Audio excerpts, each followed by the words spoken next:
세례는 그리스도와 함께 죽고 그리스도와 함께 사는 것입니다. 로마서 6장에서 말했습니다. 4절 함께 읽습니다. 그러므로 우리가 그의 죽으심과 합하여 세례를 받음으로 그와 함께 장사되었나니 이는 아버지의 영광으로 말미암아 그리스도를 죽은 자 가운데서 살리심과 같이 우리로 또한 새 생명 가운데서 행하게 하려 함이라. 아멘. 함께 죽고 함께 장사되었나니 왜 죽음이 필요한가? 완전히 새로운 삶을 위해서입니다. 우리가 자주 그러지 않습니까? 이제 나는 새 출발하겠다. 이제부터는 다르게 살겠다. 열심히 정직하게 살겠습니다. 이제 마음 잡을게요. 이제 공부 열심히 할게요. 하고 나름대로 노력해 보겠다는 정도가 아니라 완전히 죽었어. 옛 사람이 살던 영역과는 완전히 관계가 단절되어서 새로운 차원의 삶을 살아간다는 말입니다. 그것을 세례라고 설명하는데요, 이 기독교의 세례에는 구약의 배경, 이스라엘 역사가 배경을 이루고 있습니다. 고린도전서 10장에 보면은 형제들아 나는 너희가 알지 못하기를 원하지 아니하노니 우리 조상들이 다 구름 아래에 있고 바다 가운데로 지나며 모세에게 속하여 다 구름과 바다에서 세례를 받고, 모세에게 속하여 바다에서 세례를 받고. 여러분 출애굽기 읽으셨죠? 기억나십니까? 모세가 바다에서 세례 베푼 거? 없었던 것 같기도 하고 내가 잘못 읽었나? 그게 아니고요. 지금 바울은 구약의 성도들이 홍해를 건너서 뒤에 있는 죽음의 현실을 뒤로 하고 새로운 생명으로 민족으로 탄생한 그 사건을 가지고 세례가 뭔지를 설명하고 있는 겁니다. 홍해를 건넌 사실을 세례에 비유하고 있는 것입니다. 여러분 출애굽기에 보면요, 하나님께서 10가지 재앙으로 바로를 완전히 무릎 꿇리시고 제압하고 출애굽합니다. 그때 얼마나 혼이 났던지 그냥 가도 좋다가 아니라 제발 빨리 가라, 제발 빨리 가주십시오 라고 할 정도였습니다. 그래서 이스라엘 백성들은요 이제 완전히 끝난 줄 알았어요. 그런데 가다 보니까 저기서 말들이 달려옵니다. 적을 완전히 제압한 줄 알았는데 또 살아남아서 공격하는, 이런 할리우드 영화에 많이 나오잖아요. 나는 그 옛 습관, 옛 제약 완전히 버린 줄 알았는데 아직도 나를 지배하려는 그 못된 습관이 있는 경우. 여러분 저기서는 군대가 쫓아오고 앞에는 홍해가 있습니다. 벗어날 길이 없어요. 뒤에는 바로의 군대, 앞에는 홍해 바다. 사실은요 바다가 아니어도 군대가 쫓아오면 달아날 수 있겠습니까? 아이들 데리고 소 몰고요. 대항하는 것은 상상도 못하죠. 그러니까 인간의 생각으로 보면요 100% 죽은 겁니다. 그 바다는 죽음의 바다예요. 이제 남은 일은 죽어서 저 바다를 피로 물들이고 이제 시체로 떠오르는 일밖에 남지 않았습니다. 민족의 멸망. 그런데 거기서 홍해의 기적이 일어났습니다. 홍해는 본래 멸망의 바다, 죽음의 바다, 민족이 한꺼번에 몰살할 비극의 바다가 될 줄 알았는데 구원의 노래를 부르는 바다가 된 거예요. 거기서 이스라엘 민족의 신앙, 그 새 생명이 탄생한 겁니다. 여러분 죄와 사망이 우리를 쫓아오는 이 싸움, 죄가 사망이라는 무기를 들고 전속력으로 달려오는 우리를 겨누어오는 이 상황은요 둘 중에 한쪽이 죽어야 끝나는 겁니다. 그래서 하나님이 한쪽을 죽이셨어요. 구약에서는 바로의 군대를 바다에 수장하셨어요. 그런데 신약에 와서는요 둘 중에 하나가 죽어야 끝나는 이 관계에서 그 아들 예수를 죽게 하신 것입니다. 그리고 그 아들 예수와 함께 우리가 죽었다라고 말씀하시는 거예요. 여러분 우리가 그리스도와 함께 죽었다는 말은요 죄에 대해서 죽고 이제는 사망을 이기고 영원한 생명을 산다는 말인 줄 믿습니다. 예수님께서 신약에 보면요 요단강에서 세례를 받았었어요. 왜 하필 요단강인가? 요단강이 경치가 좋고요 뭐 영적인 일을 하기 좋은 그런 입지인가? 아니에요. 여러분 가보세요. 요단강 진짜 그 근처가요 굉장히 허접해요. 별거 아니에요. 요단강은 이스라엘 백성이 출애굽기를 지나서 여호수아에 보면요, 가나안 땅으로 들어가는, 약속의 땅으로 들어가는 관문이에요. 요단강을 건너면 이제 약속의 땅에 들어가는 거예요. 예수의 구원은 새로운 출애굽, 우리를 하나님 나라로 온전히 인도하실 것을 상징하는 그 장소에서 이제 새 출애굽을 말씀하시는 겁니다. 그래서 구약의 두 가지 구원, 홍해를 건넌 이 구원과 요단강을 건너서 약속의 땅에 들어가는 이 이스라엘의 구원의 이야기가 신약의 구원을 설명하는 배경이 되고 있습니다. 오늘 우리도 죽어서 천국 간다라고 할 때에 요단강을 건넌다 그러잖아요. 그죠? 요단강 건너가 보겠네. 며칠 후 이런 찬송이 있습니다. 약한 나로 강하게, 가난한 날 보하게, 눈먼 날 볼 수 있게 주 내게 행하셨네. 내가 건너야 할 강, 거기서 내 죄 씻겼네. 이제 주의 사랑이 나를 향해 흐르네. 내가 건너가야 할 강 어디입니까? 요단강, 죽어서 건너는 강입니다. 여러분, 인간의 모든 한계, 유한함, 연약함이 드러나는 자리입니다. 거기는 뭘 가지고 갈 수 없어요. 나의 공로, 나의 그 많은 재산, 나의 사회적인 네트워크, 나의 학식, 아무 소용이 없습니다. 벌거벗은 몸으로 내가 지은 모든 죄의 결과를 마주해야 되는 강입니다. 심판의 강이고 죽음의 강이고 멸망의 강입니다. 그런데 거기서 내 죄가 씻긴 거예요. 거기서 내가 다시 태어났습니다. 새 생명이 시작되었습니다. 이제 주의 사랑이 나를 향해 흐르네. 여기서 이제는 언제입니까? 여러분, 죽고 나서입니까? 천국 가서입니까? 아니죠. 우리는 이미 그리스도 안에서 그 요단강까지 가서 죽음의 직전까지, 그 자리까지 가서 죽음을 그리스도와 함께 경험하는 거예요. 그래서 나는 죽고 예수로 사는 거예요. 세례받은 사람은, 예수를 믿는 사람은. 이제 주의 사랑이 나를 향해 흐른다는 말은 우리가 이 땅에 살면서 이제는 그리스도의 사랑으로 살아간다는 말입니다. 6장에서는 이 죽는다라는 말을 하면서 죄에 대하여 죽는다고 했는데 7장에서는 법에 대해서, 율법에 대하여 죽는다라는 말을 합니다. 1절부터 3절까지 함께 읽습니다. 형제들아, 내가 법 아는 자들에게 말하노니 너희는 그 법이 사람이 살 동안만 그를 주관하는 줄 알지 못하느냐. 남편 있는 여인이 그 남편 생전에는 법으로 그에게 매임받으나 만일 그 남편이 죽으면 남편의 법에서 벗어나느니라. 그러므로 만일 그 남편 생전에 다른 남자에게 가면 음녀라. 그러나 만일 남편이 죽으면 그 법에서 자유롭게 되나니 다른 남자에게 갈지라도 음녀가 되지 아니하니라. 네, 죽는다는 말은 모든 속박의 관계가 끝난다는 말입니다. 아무리 많은 빚을 져도 죽고 나면 없어지죠. 받을 수가 없죠. 죄가 있어도 죽고 나면 공소권 없음으로 결정이 나고 수사가 종결됩니다. 오늘 바울은 결혼 관계를 예로 들어 말합니다. 여러분, 결혼 그러면 무슨 장면이 떠오르십니까? 화려한 결혼식, 웨딩 마치, 신혼여행 맞습니다. 첫 아이를 낳아 안았을 때의 기쁨 맞습니다. 그러나 하루 종일 아이 보느라 지치고 숨막히는 생활, 집값은 자꾸 오르고 옮길 데는 없는데 전세는 비우라 그러고 이리저리 뛰어다녀야 했던 날들, 혹은 배우자 중에 한 명이 아파서 간병해야 하는 수고, 그거는 나을 일인지 모릅니다. 상대방에게 상처받아서 실망해서 내가 왜 이 결혼을 했나, 내 인생이 왜 이리 어두운가 눈물 짓는 날들, 그런 것 또한 모두 여러분 결혼에 포함되지 않습니까? 오늘 말씀은 율법을 아주 폭압적인 남편에 비유합니다. 싫다고 떠날 수 있는 것도 아니고 못 살겠다고 헤어질 수도 있는 것 아니고 죽는 그 순간까지 매여 있어야 하는 남편.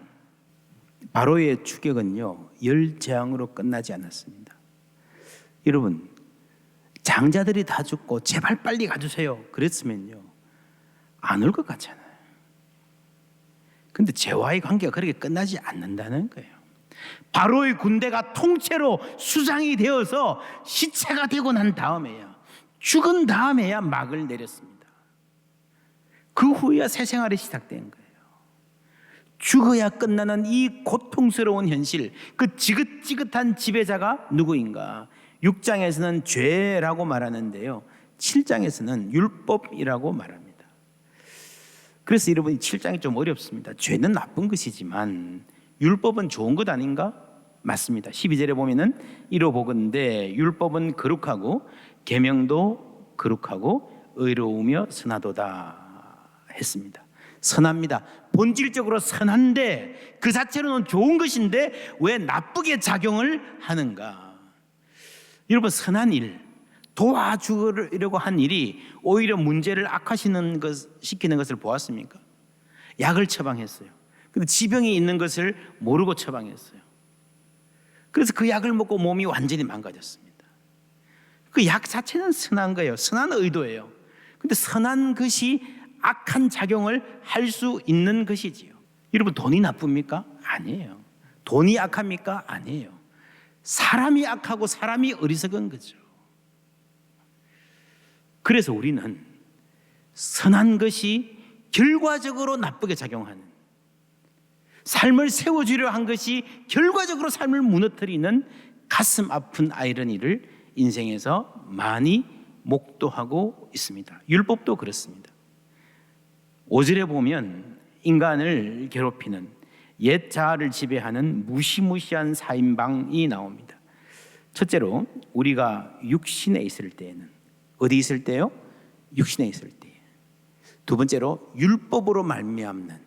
세 번째로, 죄의 정욕이 우리 지체 중에 역사하여 우리로, 네 번째로 뭘 위하여? 사망을 위하여 열매를 맺게 하였더니. 육신, 율법, 죄, 사망, 이 네 사인방은 결코 우리를 놓아주지 않고 죽어야 끝나는 관계를 형성합니다. 적과의 동침, 영화에서의 남편처럼, 병거를 몰고 창을 겨누고 달려오는 바로의 군병처럼 무시무시한 대적입니다. 이 사인방 중에 죄와 사망이 들어가는 것은 이해하겠는데, 육신과 율법은 좀 이해하기 힘들죠. 여기서 육신이란 말은요, 중립적인 의미에서 몸이라는 말이 아니라, 여러분, 우리가 육신에 있을 때는 이라는 말고 과거로 이야기하잖아요. 우리가 육신에 있을 때는 이란 말이 무슨 말입니까? 이게 지금 죽었다는 말이 아니죠. 지금도 살아있는 사람입니다. 지금도 몸을 갖고 있지만, 여기서 육신이라는 말은요, 자기 정욕대로 행하는 습성을 이야기하는 거예요. 이 육신은 키 175, 몸무게 72kg 이런 몸이 아니라 인간의 타락한 본성을 따라 살아가는 옛 자아를 말하는 겁니다. 선한 것을 생각하지만 악한 생각과 감정에 휘둘리는 나, 비교의식과 열등감에 찌들어 있는 나, 음란하고 악한 생각을 다스리지 못하는 나, 용기를 내어야 할 때 움츠러들고 참아야 할 때 참지 못하고 일을 그르치는 조급한 나, 조그마한 상처 받았다고 극복하지 못하고 미움을 키워가고 남에게 더 큰 상처를 주고 스스로도 병들어가고 있는 나, 이게 육신입니다. 이 육신이 나를 공격하고 죄짓게 하는 존재라는 겁니다. 그러면 율법은 뭔가? 율법이 왜 문제인가? 7절부터 11절까지 우리 함께 읽습니다. 그런즉 우리가 무슨 말을 하리요? 율법이 죄냐? 그럴 수 없느니라.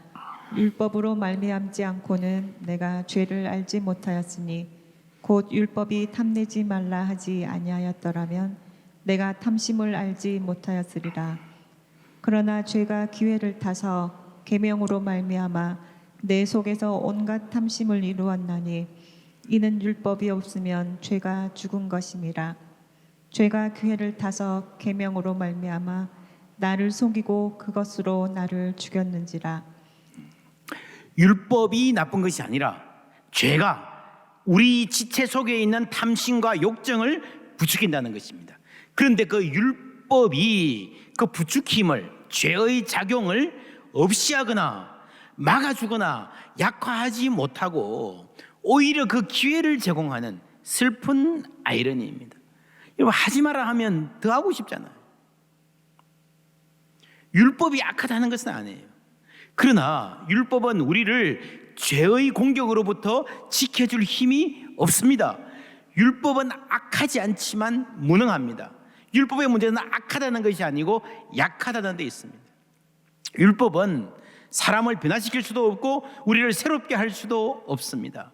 세상의 도덕이 그렇습니다. 여러분, 노예된 히브리 백성이 착하게 살고 그래서 다른 민족들보다 정직하고 도덕적으로 살면 그것으로, 그 도덕적인 탁월함으로 바로의 군대를 이길 수 있겠습니까? 나름대로 착하고 순박하게 사는 약간 나은 도덕적 점수, 그 가마력으로 바로의 군대를 홍해에 수장시키고 새로운 민족의 미래를 개척할 수 있겠습니까?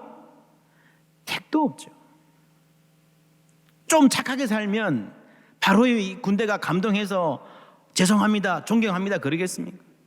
세상이 우리의 도덕에, 교회의 도덕적 고길성 때문에 바뀌겠습니까? 그렇지 않습니다. 그래서 율법이 힘이 없다는 겁니다. 여기서 말하는 율법은 문자를 말합니다. 이제는 우리가 얽매였던 것에 대하여 죽었으므로 율법에서 벗어났으니 이러므로 우리가 영의 새로운 것으로 섬길 것이요. 뭐로 섬긴다고요? 영의 새로운 것으로 섬긴다. 여기서 영의 반대는요, 율법 조문입니다. 율법 조문, 문자, 율법 문자에 묵은 것으로 아니할지니라. 영과 문자가 대비됩니다. 율법 자체, 문자 자체는 힘이 없어요. 율법은 소중하고 귀합니다. 그게 왜 소중하고 언제 귀한가 하면요, 그 문자에 머물지 않고 성령께서 이 율법의 문자를 통해서 우리 마음에 말씀하실 때에, 우리 마음에 성령의 감화를 받을 때에 그때 율법이 생명의 통로가 될 수 있는 것입니다. 우리가 지금 백통하면서 성경 열심히 읽고 있는데 성경도 마찬가지입니다. 성경을 문자 그 자체로만 읽으면 거기는 생명이 없습니다. 성령께서 함께 하셔서 그 문자에 담긴 말씀을 우리 마음에 말씀해 주실 때, 박희구 목사가 설교할 때에 인간의 말 자체는 아무런 능력도 없고 아무런 유익도 없습니다. 이 말을 성령께서 여러분 마음에 날라 주실 때에 그제서 이 말이 생명의 통로가 되는 줄 믿습니다. 그래서 영의 반대는 문자인 거예요. 그래서 우리가 율법의 문자에서 벗어나서 영의 새로운 것으로 섬긴다라고 말하는 것입니다. 영의 새로운 것으로 섬김, 율법 조문, 문자에 묵은 것의 노예됨이 대비됩니다. 여러분, 영으로 새로운 것으로 섬긴다는 말은 무슨 말일까요? 이전에는 매 맞는 아내였습니다. 조금 마음에 안 들면 주먹이 날아왔습니다. 마음에 늘 그늘이 있습니다. 무슨 일을 해도 기쁨이 없어요. 칭찬을 받으면 더 부담돼요. 또 뭘 가지고 터집을 잡을까, 무슨 말로 나를 괴롭힐까 노심초사하며 살았습니다. 이 생활의 가장 심각한 문제는요, 나를 사랑하기 힘들다는 겁니다. 멸시받고 무시당하는 삶이 계속되면 내가 가치 있는 존재라는 사실을 잊어버립니다. 내가 나를 사랑할 수 없습니다. 자신은 더욱 없어집니다. 그런데 이제는 그 관계가 끝이 난 거예요. 완전히 정리되었습니다. 그러면 이제 어떻게 삽니까? 어떻게 살아야 되겠습니까? 결혼이라면 지긋지긋하다, 혼자 살자, 세상 남자들 다 도둑놈이야, 속지 말자, 그렇습니까? 아니에요. 4절에 보면 그러므로 내 형제들아 너희도 그리스도의 몸으로 말미암아 율법에 대하여 죽임을 당하였으니 이는 다른 이 곧 죽은 자 가운데서 살아나신 이에게, 그 다음 뭐예요? 가서가 무슨 말이에요? 시집간다는 말이죠. 새 신랑 만나서. 그 새 신랑이 누구예요? 죽은 자 가운데서 살아나신 이, 누굽니까? 예수 그리스도. 할렐루야. 그럴 때에 하나님을 위하여 열매 맺는 삶을 살 수 있는 거예요. 새로운 신랑 만나면 여러분 뭐가 바뀌는가? 여러분, 예수 믿으면 뭐가 좋아요? 죽어서 천국 가죠. 그게 전부입니까? 아니에요. 이 땅에서도 많은 복이 있는데 그 복의 1번이 뭔지 아세요? 예수 믿고 사는 삶의 가장 큰 복이 뭔가 하면요, 여러분, 그런 찬양 있잖아요. 당신은 사랑받기 위해 태어난 사람. 이 노래 들으면 어떤 느낌 드십니까? 아, 그래, 내가 사랑받기 위해 태어난 사람이지. 내가 지금도 사랑받고 있지. 그런 느낌 드십니까? 혹시 아이고 뭐 그냥 하는 말이지, 사랑받기 위해 태어나는 것은 뭐 저기 돈 많은 사람, 돈 잘 버는 사람, 공부 많이 한 사람, 팔자 좋은 여자들 이야기지 뭐 내 이야기겠어, 그러십니까? 이 말을 듣고 내가 진짜 사랑받고 있다는 것을 아는 게 하나님의 은혜인 줄 믿습니다. 그게 여러분 예수 믿고 가장 행복한 거예요. 내가 사랑받는 존재라는 걸 아는 것. 여러분 옆 사람 얼굴 한번 봐주시겠습니까? 옆 사람이 사랑받는 존재로 보이십니까? 예, 한번 말씀해 주십시오. 당신은 사랑받기 위해 태어난 사람입니다. 예, 예수 믿으면요, 예수 알면요, 내가 사랑받는 존재라는 게 믿으시는 거예요. 왜요? 이제 주의 사랑이 나를 향해 흐르기 때문입니다. 흐르고 흐르면 그 사랑이 어디로 갑니까? 나한테 꾹꾹 눌러서 채우고 있습니까? 아니에요. 나에게서 또 흘러가는 거예요. 그래서 우리가 예수를 믿으면요, 그 주의 사람이 복받는 줄 믿습니다. 주의 사랑이 나에게 와서 흘러가기 때문에 여러분 자녀들이 사랑의 사람으로 자라게 될 줄 믿습니다. 여러분 예수 믿는 삶이 사실은 겉모습만 보면요, 예수 믿기 전에 삶하고 비슷해요. 예수 믿기 전에도 출근해서 일했고, 그죠? 예수 믿고 나서도 공부해야 되고, 빚 갚아야 되고, 일해야 되고요. 차이는 이제는 기쁨으로 섬긴다는 사실에 있습니다. 두려워서 섬기는 게 아니라 내가 사랑하는 사람을 위해서 섬기니까요, 된장찌개 하나를 끓여도 기뻐요. 옛날엔 어떻게 하면 이게 야단 안 맞을까, 이게 아니라 어떻게 하면 더 맛있게 해서 신랑을 기쁘게 할까 하니까 여러분 요리가 즐겁고 하루하루가 즐거운 거예요. 옷을 다리면서도 노래를 부르는 거예요. 그러다 보면 어떤 일이 생기는가 하면요, 먹어보면 내가 요리를 이렇게 잘했나? 여러분 사랑을 하면 실력이 늘어납니다. 예수를 믿으면요, 예수를 믿으면 이 사람의 잠재력이 개발됩니다. 하나님이 나를 사랑하는 줄 알고 내가 나를 보는 눈이 뜨여지기 때문에 눈먼 날 볼 수 있게. 그러니까 여러분 자녀들 손자 손녀들 위해서 기도할 때도 예수님 사랑을 알게 하여 주시옵소서. 그럼 자기를 사랑하고요, 자기 삶을 잘 살아가게 되어 있습니다. 약한 나로 강하게, 가난한 날 부하게. 가난이 그 자부심을 망가뜨리지 못하는 거예요. 열등감에 찌들린 내가 스스로를 사랑할 줄 알게 되고, 혹 버림받지 않을까, 혹 무시당하지 않을까 두려워하던 내가 자신감을 회복하고, 돈 몇 푼 붙잡고 이거 놓치면 죽는다 하고 핏발선 눈으로 움켜쥐려고만 했던 내가 이제는 조금씩 나눌 줄 알고 그렇게 살아가는 거예요. 이것이 바로 주의 사랑이 나를 향해 흐르기 때문에 가능한 일인 줄 믿습니다. 깊은 강에서 주가 나를 일으키셨도다. 여러분 이 강은요, 죽음의 강, 멸망의 강이었습니다. 이스라엘에게 홍해는 죽을 수밖에 없는 자리였습니다. 그런데 바로 그 자리에서 그들은 구원의 노래를 부르는 은총을 입었습니다. 구원의 노래 부르리 예수 자유 주셨네. 예수 자유 주셨네. 여러분 이 자유의 기쁨으로, 이 사랑으로 주님을 위한 열매 맺으며 살아가는 우리 모두 되시기를 하나님 사랑으로 예수 그리스도 이름으로 축복합니다.